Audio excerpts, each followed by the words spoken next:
ஆண்டவராகிய இயேசு கிறிஸ்துவின் நாமத்தினாலே உங்கள் அனைவரையும் நான் ஆசீர்வதிக்கிறேன். இந்த நாளிலும் ஆண்டவராகிய இயேசுவானவர் உங்களை பார்த்து சொல்லுகிற ஒரு வார்த்தை, நன்மை செய்வேன். நன்மை செய்வேன் என்று ஆண்டவராகிய இயேசுவானவர் உங்களை பார்த்து சொல்லுகிறார். இதுவரை உங்கள் வாழ்க்கையில் அநேக தீமைகளை பார்த்திருக்கலாம், தீமைக்குள் வாழ்ந்து கொண்டிருக்கலாம், தீமையை உங்கள் வாழ்க்கையில் அனுபவித்து கொண்டிருக்கலாம். ஆனால் இந்த தீமையை மாற்றி நன்மை செய்வதற்கு ஆண்டவராகிய இயேசுவானவர் வல்லவராய் இருக்கிறார். அவர் அநேக நன்மை செய்கிறவராய் பூமியிலே சுற்றி திரிந்தார் என்று வேதம் சொல்லுகிறது. இப்பொழுதும் உங்கள் வாழ்க்கையில் அவர் நன்மை செய்கிறவராய் தன்னை வெளிப்படுத்த விரும்புகிறார். அநேக நன்மைகளை ஆண்டவர் செய்கிறார். ஆனால் ஒரு சிலர் அந்த நன்மையை பெற்றுக்கொண்டு ஆண்டவராகிய இயேசுவை மறுதலித்து கேட்டின் பாதையிலே போய்விடுகிறார்கள், பொல்லாத வழியிலே போய்விடுகிறார்கள். ஆனால் ஆண்டவராகிய இயேசுவானவர் செய்த நன்மைகளை அனுபவிப்பவர்கள் ஆசீர்வாதமாய் வாழ்ந்து கொண்டிருக்கிறார்கள். தீமையை நன்மையினால் ஜெயிக்கிறார்கள். இன்றைக்கு தீமையை அனுபவித்து கொண்டிருக்கிறீர்களா அல்லது ஆண்டவர் கொடுக்கிற நன்மையை அனுபவித்து கொண்டிருக்கிறீர்களா? ஆனால் இந்த நாளிலும் ஆண்டவராகிய இயேசுவானவர் உங்களை பார்த்து சொல்கிறார், நான் நன்மை செய்வேன் என்று. இதற்காக நாம் எடுத்துக்கொள்ளப் போகிறதான வேத பகுதி எரேமியாவின் தீர்க்க தரிசன புத்தகம் 33ஆம் அதிகாரம் 9வது வசனத்தில், நான் அவர்களுக்கு செய்யும் நன்மை எல்லாம் கேட்கப் போகிற பூமியின் எல்லா ஜாதிகளுக்கும் முன்பாக அது எனக்கு மகிழ்ச்சியுள்ள கீர்த்தியும் புகழ்ச்சியும் மகிமையுமாயிருக்கும். ஆண்டவர் சொல்கிறார் பாருங்க, நான் செய்ய போகிற நன்மையை கேட்கிறவங்க, பார்க்குறவங்க எல்லா ஜாதிகளுக்கும் முன்பாக எனக்கு அது மகிழ்ச்சியாக இருக்கும், புகழ்ச்சியாக இருக்கும்னு ஆண்டவர் சொல்கிறார். அப்படிப்பட்ட நன்மையை நான் உன் வாழ்க்கையில் செய்ய போகிறேன். ஏற்கனவே அநேக நன்மைகளை நிறைய பேருடைய வாழ்க்கையில் செய்திருக்கிறார். ஆனால் அந்த நன்மையை வைத்து வாழ்ந்து கொண்டு இருக்கிறோமா, அந்த நன்மையை அனுபவித்து கொண்டு இருக்கிறோமா என்பது நம்முடைய விசுவாசத்தின் அடிப்படையில் இருக்கிறது. இந்த வார்த்தையை, இந்த எரேமியா புத்தகத்தில் இந்த வார்த்தையை அவர் யாரை பார்த்து சொல்கிறார்னா, அவருடைய ஆடுகளை பார்த்து சொல்கிறார். இந்த இடத்துல அவர் தன்னை மேய்ப்பனாகவும் நம்மை ஆடுகளாகவும் பார்த்து சொன்ன ஒரு வார்த்தை. இப்போ கொஞ்சம் யோசிச்சு பாருங்கள். ஆண்டவராகிய இயேசுவானவர் மேய்ப்பர், நாம் அவருடைய ஆடுகள். அப்போ மேய்ப்பன் ஆடுகள் மேலே எவ்வளோ கரிசனையாக இருப்பார், அந்த ஆடுகளுடைய நலனை எப்படி விரும்புவார், அந்த ஆடுகளை எப்படி மேய்ப்பார், அந்த ஆடுகளை எப்படி பாதுகாப்பார், அந்த ஆடுகளுக்கு எங்கு நன்மை கிடைக்குமோ அந்த நன்மை அண்டை கொண்டு போய் விடுவார். அந்த எண்ணம் நமக்குள் இருக்கணும். இப்போ நீங்கள் இந்த செய்தியை கேட்குறவங்க இப்படி கேளுங்க, ஆண்டவராகிய இயேசுவானவர் என் மேய்ப்பராக இருக்கிறார், நான் ஆடாக இருக்கேன். அதை எப்படி அந்த ஆடுகளை நடத்த போகிறாரா? அதே எரேமியா 33ஆம் அதிகாரம் 12-13 வசனங்களை வாசிச்சு பாருங்க. மனுஷனும் மிருகமும் இல்லாத அவாந்தர வெளியாய் கிடக்கிற இவ்விடத்திலும் இதற்கடுத்த பட்டணங்களிலும் ஆட்டு மந்தையை மேய்த்து மலை தேசம் பள்ளத்தாக்குள்ள பட்டணங்களில் உள்ள தென் திசை பட்டணங்களிலும் பெஞ்சமின் நாட்டிலும் எருசலேமின் சுற்றுப்புறங்களிலும் யூதாவின் பட்டணங்களிலும் ஆட்டு மந்தைகள் தங்கள் தொழுவினுடைய கைக்குள்ளாக கடந்து வரும் என்று கர்த்தர் சொல்லுகிறார். பாருங்க, ஆடுகளை இப்படியெல்லாம் மேய்ப்பேன். இந்த வசனத்தில் பல காரியங்கள் சொல்லப்பட்டிருக்கு. மனுஷன், பொல்லாத மனுஷன் இல்லாத இடம், மிருகம் இல்லாத இடம், நல்ல மேய்ச்சல் இருக்கிற இடம், அப்படிப்பட்ட இடத்துல ஆடுகள் இருக்கும். இப்போ ஆண்டவர் தன்னை மேய்ப்பனாகவும் நம்மை ஆடுகளாகவும் சொல்கிறார். அப்போ நம்ம வாழ்க்கையை குறித்து அவருடைய திட்டம், நாம் நல்லா இருக்கணும், துஷ்ட மனுஷன் கையில் மாட்டிக்கக்கூடாது, துஷ்ட மிருகங்கள் கையில் மாட்டிக்கக்கூடாது. இந்த ஆடுகள் நல்ல உணவெடுத்து நல்ல புஷ்டியாக இருக்கணும், செழிப்பாக இருக்கணும்னு தான் ஆண்டவராகிய இயேசுவின் திட்டமாக இருக்குது. இந்த ஆடுகளை எங்கே மேய்ப்பாருன்னு ஒரு ஓமையாக சொல்கிறார். இதை குறித்த விளக்கத்தை நான் கடைசியாக சொல்கிறேன். எரேமியா 50ஆம் அதிகாரம் 19வது வசனத்தில், அது கர்மேலிலும் பாசானிலும் மேயும், எப்ராயின் மலையிலும் கிளையாத்தில் உள்ள அதின் ஆத்துமா திருப்தியாக இருக்கும். அதே ஏசாயா 65ஆம் அதிகாரம் 10வது வசனம், என்னை தேடுகிற என் ஜனத்திற்கு சாரோன் ஆட்டு தொழுவமாகவும் ஆகோரின் பள்ளத்தாக்கு. இந்த இடத்துல ஒரு சில காரியங்கள் சொல்லப்படுது. எங்கெல்லாம் மேய்ப்பேன், இந்த ஆடுகளை இப்படிப்பட்ட இடத்துல மேய்ப்பன் சொல்கிறாருன்னா, அப்போ இப்படிப்பட்ட இடத்துல ஏதோ ஒரு ஆசீர்வாதம் இந்த ஆட்டுக்கு இருக்குது. அப்போ நமக்கு இந்த ஆசீர்வாதங்கள் இருக்குது. நம்ம எல்லாம் இப்படிப்பட்ட இடத்துல மேய்ப்பன் ஆண்டவர் சொல்கிறார். அப்போ ஒரு மேய்ப்பனுக்கு தான் தெரியும் இந்த ஆடுடைய நிலவரம் என்ன அப்படி சொல்லி. இந்த ஆட்டுக்கு நன்மை செய்யணுன்றது அவருடைய எண்ணமாக இருக்குது. ஆனால் ஆடுகள் அவருடைய கட்டுப்பாட்டில் இருக்கும்போது தான் நல்ல மேய்ச்சலை காணும். தற்போது இந்த ஆடுகளுடைய நிலவரம் என்ன தெரியுமா? எப்படிப்பட்ட ஆடுகளை பார்த்து ஆண்டவர் பேசுகிறார் தெரியுமா? இந்த ஆடுகளுடைய நிலவரம், இந்த மனிதர்களுடைய நிலவரம், இந்த செய்தியை கேட்டுக்கொண்டு இருக்கிற உங்களுடைய நிலவரம் கூட இப்படி இருக்கலாம். ஆனால் ஆண்டவர் சொல்கிறாரு, நான் நன்மையை தருவேன். என் ஆடுகளை எங்கே கொண்டு போனால் நன்மை அனுபவிக்குமோ அந்த இடத்துல வச்சு நான் மேய்ப்பேன்னு சொல்கிறாரு. இப்போ உங்கள் நிலவரம் என்ன? இந்த செய்தியை கேட்டுக்கொண்டு இருக்கிற உங்களுடைய நிலவரம் என்ன? நல்ல மனசில் நினச்சிக்கோங்க, என் ஆண்டவராக இயேசுவானவர் மேய்ப்பர், நான் அவருடைய ஆடு. எரோமியா 50ஆம் அதிகாரம் 6வது வசனத்தில் நான் சுருக்கமாக சொல்லுகிறேன். காணாமல் போன ஆடுகள், சிதறடிக்கப்பட்ட ஆடுகள். அதே எரோமியா 50ஆம் அதிகாரம் 17வது வசனத்தில் தெரிபட்டு போன ஆடுகள், அதாவது சிதறடிக்கப்பட்ட ஆடுகள்னு சொல்லப்பட்டிருக்கு. இப்போ நம்ம நிலைமை என்ன? காணாமல் போன ஆடா, சிதறடிக்கப்பட்ட ஆடா? இந்த காணாமல் போன ஆடை குறித்து சொல்கிறேன் பாருங்கள். இதற்கு காரணம் மெய்ப்பர்கள்னால் பாஸ்டர்ஸ் கிடையாது. இந்த ஆடுகள் இயேசுவை மெய்ப்பராக ஏற்றுக்கொள்கிறதில்ல, உலக மனிதர்களை தங்களை மெய்ப்பராக வைத்துக் கொள்வார்கள். சில மனிதர்கள் தங்களுடைய சுபாவங்களையே மெய்ப்பர்களாய் தங்களுக்கு வைத்துக் கொள்வார்கள், தங்களை தாங்களே மேய்த்து கொள்வார்கள். எனக்கு நான் தான் மாஸ்டர், நான் தான் மேய்ப்பன், உலகபூர்வமாக வாழ்கிறது, தங்களை தாங்களே மேய்த்து கொள்வது. இப்படிப்பட்ட ஆடுகள் காட்டு மிருகங்களுக்கு இரையாவும்னு எசேக்கியேல் 34ஆம் அதிகாரம் 5வது வசனத்தில் சொல்லுது. அப்போ நான் இயேசுவின் ஆடாக இருந்தால் நன்மையை அனுபவிப்பேன். உலகபூர்வமான ஆடா, சிதறடிக்கப்பட்ட ஆடாக இருந்தால் காட்டு மிருகங்களுக்கு இரையாவன. காட்டு மிருகங்கள்னால் இன்றைக்கு காட்டு மிருகங்கள் அல்ல, மிருகங்களைப் போல இருக்கிற மனிதர்கள், பொல்லாத வல்லமைகள், ஆவிகள், பொல்லாத வியாதி, தரித்திரம், போராட்டங்கள், இதில் இரையாயிடும். அப்போ இன்றைக்கி ஆண்டவர் முதலாவது சொல்கிற ஒரு காரியம், உங்கள் நிலவரம் என்ன? காணாமல் போயிருக்கிறீங்களா? சிதறடிக்கப்பட்டிருக்கிறீங்களா? மந்தையின் மேய்ப்பனுக்குள் இருக்கும்பொழுது ஆடை எந்த காட்டு மிருகமும் சேதப்படுத்த முடியாது. நான் சொல்கிறேன் பாருங்கள், நீங்கள் இயேசுவின் கரத்திற்குள் இருக்கும் ஆடாக இருந்தால் உங்களை எப்படிப்பட்ட துஷ்ட மிருகமும் உங்களை சேதப்படுத்த முடியாது, உங்கள் மேலே கை போட முடியாது. ஏன்னா மேய்ப்பனுடைய கோலும் தடியும் உங்களுக்கு பாதுகாப்பாய், உங்களுக்கு ஆதரவாய் இருக்கும். மேய்ப்பன் தன் ஜீவனை கொடுத்து அந்த ஆடை பாதுகாக்கிறவராக இருக்கிறார். இந்த காட்டு மிருகம் எதை காண்பிக்கிறது பாருங்கள்? பாவம், சாபத்தை காமிக்குது. அப்போ இயேசுக்குள்ளே இல்லாத ஆடு பாவம், சாபத்துக்குள்ளே போய் பொல்லாத மனிதர்கள், காட்டு மிருகங்களுக்கு இரையாகுது. உங்கள் நிலவரம் என்ன? சிதறடிக்கப்பட்டிருக்கீங்களா? காணாமல் போயிருக்கிறீங்களா? ரெண்டாவது பாருங்கள், ஆடுகளுடைய நிலவரம். எரோமியா 50ஆம் அதிகாரம் 17வது வசனத்தில் தெரிபட்டு போன ஆடு. இந்த இடத்துல தெரிபட்டு போன ஆடுன்னு சொல்லப்பட்டிருக்கு. இவைகளை சிங்கம் துரத்துச்சான், அசிரியா ராஜா அதை பட்சித்தானாம், பாபிலோன் ராஜா நேபுகாதர் அதன் எலும்புகளை முறித்தான். இந்த ஆடு பார்த்தீங்களா? தெரிபட்டு போன ஆடு, சிதறடிக்கப்பட்ட ஆடு, காணாமல் போன ஆடு, இப்போ தெரிபட்டு போன ஆடு. இந்த அசிரிய ராஜா எதை காமிக்கிறதுனா பெருமையின் சுபாவத்தை காண்பிக்கிறது. இந்த நேபுகாத் நேச்சர் பின்மாற்றத்தை காமிக்குது. இன்றைக்கி நிறைய ஆடுகளாக இருக்கிற, நான் இயேசுவின் ஆடுன்னு சொல்கிற அநேகர் பெருமையினால் விழுந்து போகிறார்கள், பின்மாற்றத்தில் இருக்கிறாங்க. ஏன் ஆண்டவரே எனக்கு இந்த பிரச்சனை? பின்மாற்றத்தினால தான் இவ்வளோ பிரச்சனை. சில பாருங்கள், பின்மாற்றம் என்ற சிங்கத்துக்கு இரையாயிடுறாங்க. எலும்புகள் முறிக்கப்பட்டு தான் இந்த ஆடுக்கு. எலும்புகள் முறிக்கப்பட்டதுன்னா இந்த எலும்புகள் வேதாகமத்தின் அடிப்படையில் ஆண்டவருடைய உபதேசத்தை காண்பிக்கிறது. உபதேசம் இல்லாத இடமாயிடுச்சு, கடவுளுடைய வார்த்தை இல்லாத இடமாயிடுச்சு. ஆகையால் தான் இந்த ஆடு என்ன பண்ணப்பட்டது? தெரிபட்டு போயிருக்கு. இப்போ நம்ம நிலவரம் என்ன? உலக மனிதர்கள்கிட்ட மாட்டிகிட்டு இருக்கீங்களா? பொல்லாத வல்லமைக்குள்ளே இருக்கிறீங்களா? எலும்புகள் முறிக்கப்பட்டிருக்கு. அதுக்கு காரணம் யார்? இயேசு கிடையாது. இப்போ நம்ம சொல்லிடுறது, ஆண்டவரே ஏன் என்னை சோதிக்கிறீங்க? ஏன் எனக்கு இந்த போராட்டம்? ஏன் இந்த மாதிரியான காரியங்களை என் வாழ்க்கையில் அனுமதிக்கிறீங்க? நான் அனுமதிக்கலமா, நான் அனுமதிக்கல தம்பி, நான் அனுமதிக்கல சகோதரா, நான் அனுமதிக்கல சகோதரி. ஆண்டவருக்குள்ளே இருந்து ஆடாக இருக்கும்போது நான் உன்னை பாதுகாத்தேன், உன் எலும்புகளை பாதுகாத்தேன், உன்னை நான் பாதுகாத்தேன், உனக்கு நன்மை செய்தேன். ஆனால் நீ தெரிபட்டு போன ஆடாய் உலகபூர்வமாய் போகும் பொழுது உன் வாழ்க்கையில் பொல்லாத மிருகங்களை நீயே அனுமதித்து கொண்டாய். உன் வாழ்க்கையில் உன் எலும்பு முறிவுக்கு நீ தான் காரணம், நான் இல்லை. நான் காயம் கட்டுகிறவன், எலும்பை முறிக்கிறவன் அல்ல. ஆண்டவர் சொல்கிறார் பாருங்க, காணாமல் போன ஆடு, சிதறடிக்கப்பட்ட ஆடு, தெரிப்பட்டு போன ஆடு. எப்படி இருக்கிறீங்க இன்றைக்கி? ஆண்டவருடைய பார்வையில் நீங்கள் எப்படி இருக்கிறீங்க? மூன்றாவது ஒரு ஆடை சொல்கிறோம் பாருங்க, எசேக்கியேல் 34ஆம் அதிகாரம் 20வது வசனம். இதோ கொழுத்த ஆடுகளையும் இளைத்த ஆடுகளையும் நியாயம் தீர்ப்பேன்.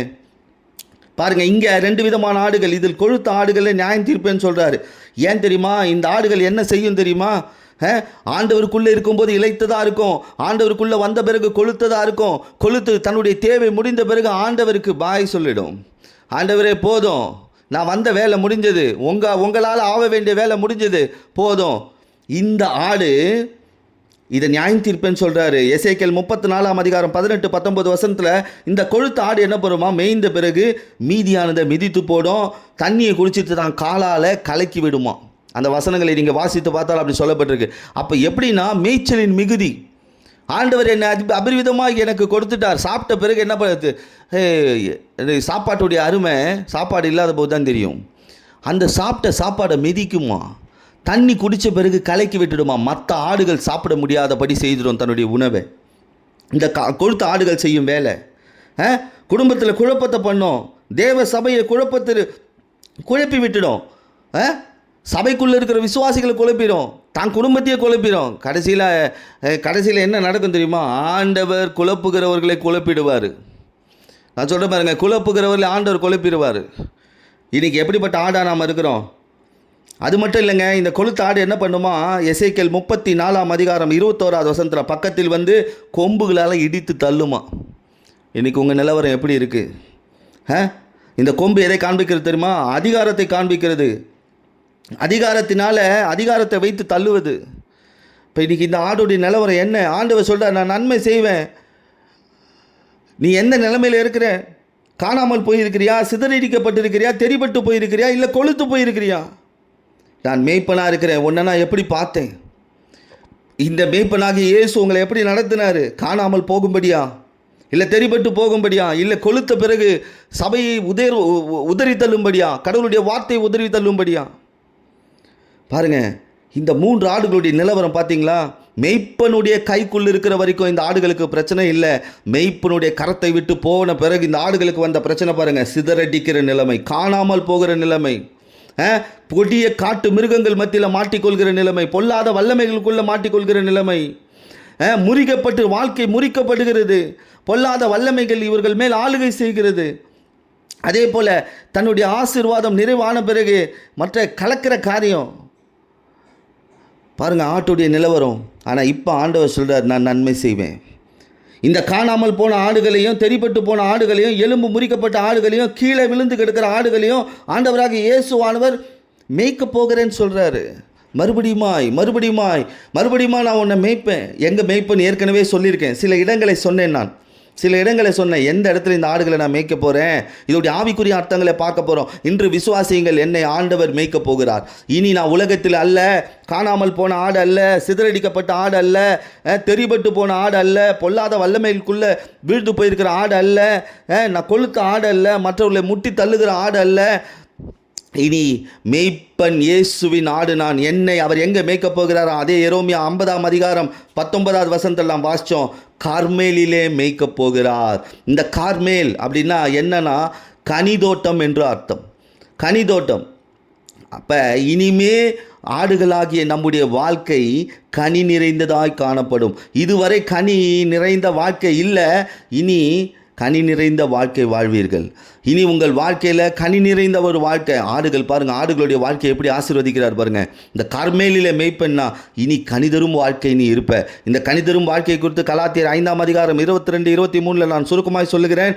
ஆவியின் கனியோ அன்பு, சந்தோஷம், சமாதானம், நீடிய பொறுமை, தயவு, நற்குணம், விசுவாசம், சாந்தம், இச்சை அடக்கம். ஆண்டவர் பாருங்கள், உங்கள் வாழ்க்கையை நான் இப்படி நடத்த போகிறேன்ப்பா. இனிமே நீ காணாமல் போன ஆடு அல்ல, தெரிபட்டு போன ஆடு அல்ல, கொழுத்த ஆடு அல்ல, கீழே விழுந்திருக்கிற ஆடு அல்ல, பொல்லாத வல்லமை கையில் மாட்டியிருக்கிற ஆடு அல்ல. நீ இனிமே எப்படி இருக்க போறியா, கனி நிறைந்த இடத்துல மேய்க்க போகிறார் ஆண்டவர். உங்கள் வாழ்க்கை கனி நிறைந்ததாக மாறும். 2வது பாசானிலே மேய்ப்பேன்னு சொல்கிறார். அதே ரோமியா 50:19 பாசானிலே மேய்க்க போகிறேன். பாசானில் மேய்க்க போகிறேன்னா, பாசான் என்றால் கல்லுகள் அற்ற விளை நிலம் என்று சொல்லப்பட்டிருக்கிறது. அப்படின்னா இனிமேல் என் வாழ்க்கையில் தடை இல்லை, இடரல் இல்லாத வாழ்க்கை வாழ்வேன். ஆனால் ஆண்டவர் இடத்துல நம்ம ஒப்பு கொடுக்கணும். நம்ம நிலவரம் என்னென்னு ஆண்டவருக்கு தெரியும். இப்போ 2வது பாருங்கள், பாசானிலே மேயும் தடை இல்லாத இடத்துல ஆண்டவரின் வாழ்க்கையை நடத்த போகிறார். இதை குறித்து ஏசாயா 5:2 அங்கே நேசரின் தோட்டம் என்ற ஒரு வார்த்தை சொல்லப்பட்டிருக்கிறது. அதை வேலியடித்து அதில் உள்ள கற்களை பொறுக்கி. அப்போ பாருங்கள், ஆண்டவர் என்ன ஆடாக மேய்க்க போகிறாருன்னா, அங்கே இருக்கிற கல்லெல்லாம் எடுத்துருவார், அங்கே இருக்கிற தடைகள் எல்லாம் எடுத்துருவார். உங்கள் வாழ்க்கையில் தடைகள் எனும் கல், இடரல் எனும் கல் அவர் எடுத்து போடுவார். என் ஜனம் பாசானிலே மேயும்னு சொல்கிறார் பாருங்க. அப்படின்னா இடரல் இல்லாத தடை இல்லாத இடத்துல வாழ்வீங்க. இனிமேல் உங்கள் இருக்கிற இடத்துல உங்கள் வாழ்க்கையில் இருக்கிற தடைகள் இடரல்கள் இல்லாதே போகும். அதுதான் பாசானிலே மேயுது. அடுத்தது அதே எரோமியா 50ஆம் அதிகாரம் 19வது வசனத்தில் எப்ராஹிமிலே மேய்வார்கள் என்று சொல்ல, இந்த ஆடுகளை நான் எப்ராஹிமில் மேய்ப்பேன். அப்போ உங்கள் வாழ்க்கையை எப்ராஹிமாக மாற்றுவேன். அப்போ எப்ராஹிம்னா இரட்டிப்பான பலன், பலுகி பெருகுதல்னு அர்த்தம். அப்போ இனி ஆண்டவர் கொடுக்கிற இரட்டிப்பான பலனை பெற்று பழுகி பெருகுவீர்கள். நம் இயேசுவுக்குள் நிலைத்திருக்கும் பொழுது இரட்டிப்பான பலனை பெற்று பழுகி பெருகுவீர்கள். ஆண்டவர் சொல்கிறார் பாருங்க, இது வரைக்கும் வாழ்க்கை காணாமல் போன ஆடாக இருந்ததுப்பா, சிதறடிக்கப்பட்ட ஆடாக இருந்ததுப்பா, மிருகங்களுக்கு இரையாக போன ஆடாக ஆகிட்டேன், தெரிபட்டு போன ஆடாக இருந்த, கொளுத்த ஆடாக இருந்த, கீழே விழுந்து கிடந்த, உன்னை நான் மேய்க்க போகிறேன், உனக்கு நான் நன்மை செய்ய போகிறேன், இனி கனி நிறைந்த தோட்டத்தில் உன்னை மேய்க்க போகிறேன், தடையில்லாத வாழ்க்கை வாழ்கிற இடத்துல உன்னை மேய்க்க போகிறேன், அடுத்தது இரட்டிப்பான பலனை தந்து பலுகி பெருகிற ஒரு ஆசீர்வாதத்தை கொடுக்க போகிறேன். அடுத்தது அதே எரோமியா 50ஆம் அதிகாரம் 19வது வசனத்தில் கிளையாத்திலே மேயும் என்று சொல்லப்பட்டிருக்கேன். நாடுகள் கிளையாத்திலே மேய்ப்பன்னு சொல்லியிருக்கிறாரு. இந்த கிளையாத் என்றால் பாறைகள் நிறைந்த இடம், கற்களின் குவியல்னு சொல்லலாம். அதே போல் பிசின் தைலம், வியாதியஸ்தரை சொஸ்தமாக்குகிற இடம், மருத்துவ குணம், மருத்துவ பொருட்களை உற்பத்தி செய்யக்கூடிய இடம். பாருங்கள், ஆண்டவர் சொல்கிறாரு, இந்த இடத்துல நான் உன்னை மேய்க்க போகிறேன்ப்பா, இந்த இடத்துல மேய்க்க போகிறேன். இந்த என்னாகமம் 32ஆம் அதிகாரம் 1 வசனத்தில் கிளையாத் பற்றி சொல்லப்பட்டு பாருங்க, ஆடு மாடுகளுக்கு தகுந்த இடம் என்று கண்டறிந்தார்கள். இப்போ ஆடுகள் மேயறதுக்கு தகுந்த இடம். ஏன்னா இந்த கிளையாத்தில் தழைகள் இருக்குமா, மூலிகை தழைகள். உன்னத பாடல் 4:1 மலை தழை தேசம் என்று சொல்லப்பட்டிருக்கு. அப்போ இந்த இடத்துல சில சமயங்களில் சந்தர்ப்பங்களில் ஆண்டவராக இயேசுவானவர் நம்மை நடத்துகிற விதம் பாறை போல இடங்களில் இருக்கும், கடுமையானதாக இருக்கலாம், ஆனால் அங்கேயும் மேய்ச்சல் உண்டாகும். ஏன் இந்த பாறை போல இடத்துல நடத்துகிறார்? அந்த இடத்துல தான்ப்பா மூலிகை இருக்குது, அந்த இடத்துல தான்ப்பா உனக்கான ஆரோக்கியமான சாப்பாடு இருக்குது, அந்த இடத்துல தான் உனக்கான ஆசீர்வாதம் இருக்குது. இப்போ கிளையாத்தில் மேயும்னா ஆண்டவர் அந்த இடத்துல நமக்கான ஒரு அருமையான ஆசீர்வாதங்களை வைத்திருக்கிறாரு. எரோமியா 8ஆம் அதிகாரம் 22வது வசனத்தில் கிளையா தைலம் உன் வசம் இல்லையோ, அதற்கு மருத்துவர்கள் அங்கே இல்லையோ, ஏன் உன் காயங்கள் ஆற்றப்படவில்லை? அப்போ கிளையாத்திர மேய்ச்சல் என்றால் வியாதி இல்லாத வாழ்க்கை வாழ்வீர்கள். ஆடுகளாகிய நாம் காயப்பட்டாலும் ரண வைத்தியராகிய இயேசு அங்கே இருக்கிறாரு. அப்போ பாருங்கள், என் ஆடு எப்படி மேய்க்க போகிறேன், அதுக்கு எப்படி நன்மை தரப்போகிறேன்னா, அந்த ஆடுகளை நான் கனி தோட்டத்தில் நான் மேய்க்க போகிறேன், கல்லுகளை அகற்றி விளைநிலமாக இடரல் இல்லாத தடையில்லாத வாழ்க்கை வாழும்படி செய்ய போகிறேன், இரட்டிப்பான பலனை தரப்போகிறேன், இனி விருத்தி அடைவீர்கள், பலுகி பெருகுவீர்கள். அதே போல் இந்த பாறைகள் நிறைந்த மூலிகைகள் நிறைந்த இடத்துல நானே ரண வைத்தியனாக இருந்து உங்களை நடத்த போகிறேன். எத்தனை பேர் சொல்ல முடியும், ஆண்டவர் என்னை இப்படி நடத்தினால் நன்மையாக இருக்கும்? அந்த நன்மையை செய்யும்படி தான் இன்றைக்கி மேய்ப்பனாகி இயேசுவானவர் வந்திருக்கிறார். அடுத்தது பாருங்கள், ஏசாயா 65ஆம் அதிகாரம் 10வது வசனத்தில் சாரோனிலே மேயுமா. சாரோன்னா சமவெளி பூமின்னு அர்த்தம். அப்போ என் ஆடுகள் சமவெளி பூமியில் மேயும். இதுவரை கரடு முரடான பாதை, இனி சமவெளி தான். இது வரைக்கும் வாழ்க்கையில் கரடு முரடான காரியங்களை பார்த்தீங்க, இனி சமவெளியை பார்ப்பீங்க. சாரோன் என்றால் சமாதானமாய் வாழ்வீர்கள்னு அர்த்தம். அப்படின்னா சமாதானமான இடத்துல இனிமேல் வாழ்வீர்கள், சமாதானத்திற்குள் வாழ்வீர்கள். அந்த சமாதானம் எங்கே இருக்குது? இயேசுக்குள்ளே இருக்குது. அப்போ என்னைக்கு நான் இயேசுவின் ஆடாக இருக்கும்பொழுது என் மேய்ச்சல் அபரிவிதமாக இருக்கும், அவர் கொடுக்குற நன்மை அது அதிகமாக இருக்கும். அடுத்தது பாருங்கள், எங்கே மேய்க்க போகிறாரோ? ஆகோரின் பள்ளத்தாக்கிலே மேயும். ஆகோரின் பள்ளத்தாக்குனா இது ஒரு வித்தியாசமான அர்த்தம். ஆகோர் என்றால் கலக்கம் பிரச்சனைகள்னு அர்த்தம். இங்கே எப்படிங்க பாஸ்டர் என்ன ஆண்டவர் என்னை மேய்க்கிறார், என்னை என் வாழ்க்கை ஏற்கனவே கலக்கம் பிரச்சனையுமா தான் இருக்குது. கலக்கம் பிரச்சனை வரலாம், ஆனால் எந்த இடத்துல நீங்கள் கலங்கினீங்களோ இனி கலங்க வேண்டிய அவசியம் இல்லை. எந்த இடத்துல நீங்கள் கலங்கினீங்களோ, பிரச்சனைகளை பார்த்தீங்களோ, அதே இடத்துல கர்த்தர் உங்களை உயர்த்துவார். இயேசுவானவர் உங்களிருந்து உங்கள் வாழ்க்கையை நடத்துவார். இனி கலக்கம் இல்லை, பிரச்சனை இல்லை. அப்போ பாருங்கள், நன்மை செய்வேன் ஆண்டவர் சொல்லியிருக்கிறாரு, நன்மை செய்துக்கிட்டு தாங்க இருந்தார். ஆனால் சில நன்மைகளை பெற்ற பிறகு தான் நாம் காணாமல் போய்டுறோம், இயேசுவின் பார்வையிலேருந்து காணாமல் போய்டுறோம், சிதறி போகிறோம். அவர்கிட்ட இருந்து நம்ம என்ன பண்ணுறோம்? ஆண்டவர் ஒரு சிலர் எனக்கு ஆண்டவர் கனியை கொடுத்துட்டாரு, ஆண்டவர் என் வாழ்க்கையில் இருக்கிற இடர்கள் அகற்றிட்டாரு, ரெட்டிப்பான பலனை கொடுத்துட்டாரு, எனக்கு நல்ல வைத்தியத்தை கொடுத்துட்டாரு, என் காயத்தை கட்டிட்டாரு, என்னை சமவெளியில் மேய்ச்சிட்டாரு, என் வாழ்க்கையில் இந்த கலக்கம் பிரச்சனைலாம் போயிடுச்சின்னு தான் சிலர் என்ன பண்ணிடுறாங்க? காணா போயிடுறாங்க.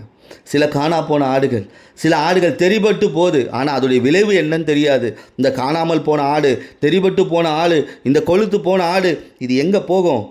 மிருகங்கள் கையில் மாட்டிக்கும், பழைய வாழ்க்கைக்குள்ளே மாட்டிக்கும், எலும்புகள் காயப்பட காரணமாக மாறிடுது, வலைகளுக்குள்ளே சிக்கிடுது, கீழே விழுந்து போகுது. ஆனால் ஆண்டவர் சொல்கிறார், நான் நன்மை செய்வேன், விசுவாசிங்க, என்ன அவர் கர்மேலியில் மேய்ப்பார். ஏன்னா என் மேய்ப்பன் எனக்காக ஜீவனையே கொடுத்திருக்கிறார். இந்த ஆடுகளுக்காக இயேசுவானவர் சிலுவையில் தன் ஜீவனையே கொடுத்திருக்கிறார். இந்த ஆடுகள் நல்லா இருக்கணுன்றதுக்காக நான் சிலுவை எடுத்திருக்கேன்ப்பா, உனக்காக என் ஜீவனையே கொடுத்திருக்கிறேன். யோவான் 10ஆம் அதிகாரம் முழுசாக வாசித்து பார்த்தீங்கன்னா ஆண்டவராக இயேசுவை குறித்தும் ஆடு குறித்தும் சொல்லப்பட்டிருக்கு. அதே யோவான் 10ஆம் அதிகாரம் 3வது வசனத்தில், ஆடுகள் என் சத்தத்திற்கு செவி கொடுக்கிறது, அவைகளை நான் பேர் சொல்லி அழைக்கிறேன், வெளியே நடத்துவேன் என்று சொல்லப்பா. அப்போ ஆண்டவர் ஒரு பேரை சொல்லி கூப்பிட்டுட்டார்னா அதுக்கு செவி கொடுக்கணும். அப்போ அவர் நடத்த ஆரம்பிச்சிருவாருங்க. எங்கே நடத்த ஆரம்பிப்பார்? கர்மேலில், பாசானில், எப்ராஹிமில், கிளையாத்தில், அதே போல் சாரோனில், ஆகோரில் நடத்துவார். வாழ்க்கையில் எந்த பிரச்சனையும் இல்லாத நடத்துவார். அதே யோவான் 10ஆம் அதிகாரம் 4வது வசனத்தில் அவைகளை முன்னின்று நடத்துகிறார் என்று சொல்லப்பட்டிருக்கு. அப்போ எனக்கு முன்னாடி இயேசு போவார், என் தடைகளை உடைப்பார், எனக்கான காரியங்களை எல்லாத்தையும் வாய்க்க செய்வார். அவர் எனக்கு முன்பாக சென்று கோணலானவைகளை செவ்வையாக்குவார். இன்றைக்கி நாம் அவருடைய ஆடுகளாக இருக்கிறோமா? அதே யோவான் 10ஆம் அதிகாரம் 11வது வசனத்தில், நானே நல்ல மேய்ப்பன் ஆடுகளுக்காக தன் ஜீவனை கொடுக்குறேன். நான் உனக்காக என் ஜீவனையே கொடுக்குறேன். உன் போராட்டம் மாறும்படி என் உயிரையே நான் கொடுத்துருக்கேன். மறுபடியுமா காணா போகாத, மறுபடியுமா தெரிபட்டு போகாத, மறுபடியுமா காட்டு விலங்குகளுக்குள்ளே மாட்டிக்காத, பொல்லாத வல்லமைகளுக்குள்ளே மாட்டிக்காத. கொஞ்சம் வளர்ந்த பிறகு என் பிரச்சனை தீர்ந்துருச்சுன்னு கொளுத்துட்டேன்னு சொல்லி போயிடாத. உன் வாழ்க்கை நியாய தீர்ப்புக்கு நேராக போயிடும். அதே யோவான் 10ஆம் அதிகாரம் 15ஆம் வசனத்தில், அவர் நம்மை அறிந்திருக்கிறார், ஆடுகளுக்காக ஜீவனையும் கொடுக்கிறார். அவர் நம்மை அறிந்திருக்கிறார்.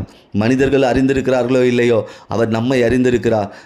உங்கள் சூழ்நிலையை அறிந்திருக்கிறார், உங்கள் பாடுகளை அறிந்திருக்கிறார், வேதனைகளை அறிந்திருக்கிறார், வியாதியை அறிந்திருக்கிறார், உங்களுடைய நிந்தனைகள் அவமானங்களை அறிந்திருக்கிறார். இன்றைக்கு ஆண்டவருக்கு ஒப்பு கொடுங்க. ஆண்டவரே, எனக்கு நன்மை செய்வேன்னு நீங்கள் சொல்லியிருக்கிறீங்க. என் வாழ்க்கையில் நன்மையை எதிர்பார்த்து நான் காத்திருக்கிறேன். ஆனால் நான் ஏதோ ஒரு சூழ்நிலையில் காணா போயிட்டேன், சிதறடிக்கப்பட்டுட்டேன், தெரிபட்டு போயிருக்கிறேன், பொல்லாத வல்லமைகளை எலும்பை நொறுக்கி கொண்டு இருக்கு. என் வாழ்க்கையில் ஒரே காயம்தான். ஆனால் நான் கொளுத்து என்ன பண்ணிட்டேன்? உண்மை மறந்துட்டேன். ஆண்டவரத்தில் ஒப்பு கொடுங்க. இந்த நன்மை எனக்கு வேணாம் ஆண்டவரே. இனி என்னுடைய மேய்ச்சல் இப்படியா இருக்கணும், என் வாழ்க்கை கனி நிறைந்ததாக இருக்கணும், என் வாழ்க்கையில் தடைகள் இருக்கக்கூடாது, இடர்கள் இருக்கக்கூடாது, இரட்டிப்பான பலன் வேணும், நான் பழுகணும், பெருகணும், என் வாழ்க்கையில் எந்த வியாதியும் இருக்கக்கூடாது. நீங்களே ரண வைத்தியராக இருங்க, எனக்கான மேய்ச்சலுக்கான இடத்துல என்னை கொண்டு போய் சேருங்க. அதே போல் என் வாழ்க்கையில் கரடுமுரடான பாதை இல்லை, இனி இயேசுவின் பாதை, அது சமவெளி பாதை. அதே போல் என் வாழ்க்கையில் இனி கலக்கம் பிரச்சனை இல்லை. எங்கே கலங்கணும், எங்க பிரச்சனை இருந்தனோ அதே இடத்துல என் தலையை நீங்க உயர்த்துவீங்க. ஏன்னா எனக்காக நீங்க ஜீவனை கொடுத்துருக்கிறீங்க. நாங்க உமது ஆடுகளாக இருக்கிறோம். நீங்க பேர் சொல்லும் பொழுதெல்லாம் நான் அதற்கு செவி கொடுப்பேன். நீங்க வார்த்தை அனுப்பும் பொழுதெல்லாம் அதுக்கு நான் செவி கொடுப்பேன். அதுக்கு நான் செவி கொடுக்கறது மட்டும் இல்லாமல் நீங்கள் என்ன நடத்துகிற விதத்தில் நான் நடந்துப்பேன். எனக்கு முன்னாடி நீங்கள் நடக்கிறீங்க ஆண்டவரே, நீங்கள் மேய்ப்பராக இருக்கிறீங்க, எனக்காக ஜீவனை கொடுத்துருக்கிறீங்க, என்னுடைய காரியங்கள் எல்லாவற்றையும் நீர் அறிந்திருக்கிறீர். இதை நீங்கள் விசுவாசத்தோடு உங்கள் இருதயத்தில் ஒரு தீர்மானம் செய்யும் பொழுது நிச்சயமாகவே அவர் சொன்ன வார்த்தை, நான் அவர்களுக்கு நன்மை செய்வேன், அதை எல்லாரும் கேட்பாங்க, அதை எல்லாரும் பார்ப்பாங்க, அது எனக்கு மகிமையாக இருக்கும், புகழ்ச்சியாக இருக்கும். நன்மையை அனுபவிக்க நான் காணாமல் போன ஆடா இல்லை, தெரிபட்டு போன ஆடா இல்லை, கொழுத்த ஆடா இல்லை, மற்றவர்களை முட்டி தள்ளுகிற ஆடா இல்லை, நான் மேய்ப்பனு கீழ் இருக்கிற ஆடாக இருப்பேன். இந்த விசுவாசத்தை ஆண்டவரிடத்தில் ஒப்பு கொடுங்க. ஆண்டவரே, நான் விசுவாசிக்கிறேன், என் விசுவாசத்தை விருத்தி அடைய செய்யும் அப்படியே ஆண்டவரிடத்தில் ஒப்பு கொடுங்க. நிச்சயமாகவே அவர் உங்கள் வாழ்க்கையில் நன்மை செய்வார். அந்த நன்மையை காண்பீர்கள். அந்த நன்மையை மற்றவர்கள் காணும்படி ஆண்டவர் செய்வார். இந்த வாரத்தில் கூட நன்மை செய்வேன் என்கின்ற தலைப்பில் கர்த்தருடைய வார்த்தையை நாம் தியானித்திருக்கிறோம். இது பாகம் 1. அடுத்த வாரம் பாகம் 2 இந்த நன்மை செய்வேன் என்கின்ற தலைப்பில் பாகம் 2 நாம் தியானிக்க போகிறோம். நன்மை செய்திருக்கிறார், நன்மை அனுபவியுங்கள், தீமை விட்டு விலகுங்கள். கர்த்தர் தாமே உங்களையும் உங்கள் குடும்பத்தையும் உயர்த்தி ஆசீர்வதிப்பாராக. ஆமென்.